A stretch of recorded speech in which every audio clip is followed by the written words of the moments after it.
इस वक्त जो मेरे हाथ में आप देख रहे हैं इसको गालिबन लगन कहा जाता है और पश्तो में इसको खानक कहते हैं। इसके बीच में एक प्याला रखा है और इतने बड़े खानक में यानी लगन में चावल डाले जाते हैं और साथ साथ इसमें घी, देसी घी, शोरबा, दूध या कोई भी चीज़ आप इसमें डाल सकते हैं।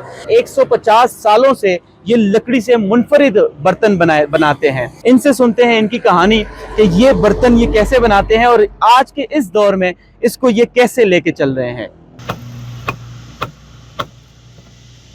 دا کار زه 13 کالونه کوم. دنه مخکې زما والد صاحب کو، نیکه زما هم دا کار کو او دا څه تقریبا لکه 150 سال وشو چې دا کار مونږ کوو. په دې کې زه هره نمونه لوښه جوړوم. دا خو یو هنر دی، لکه د لاس کارکردګي ده که نه.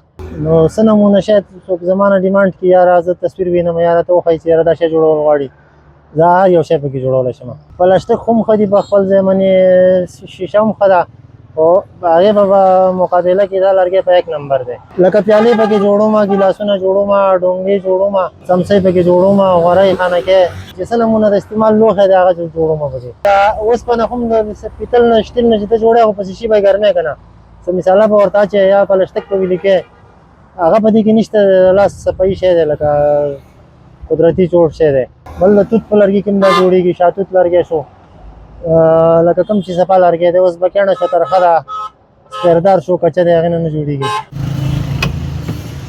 لکه د دې د ښځې کار پکې شته دی، د تبر پکې شته دی، د چینسي یاره پکې شته لنډول، هغې نه بعد پکې د سولو کار دی، بیا دا د دې هغه کار دی، دا سولي دي. د دې نه وروسته بیا د ټولو اخري صفایي چې راوځي د لاس رکمال دی، اخري صفا کول یې به په هغې کوو. نو بس خلک یې خو ګوري، څوک یې زیات خوښ کړي، زیات یې د شوروا دپاره د کاسې چلېږي، لکه د غوښې دپاره.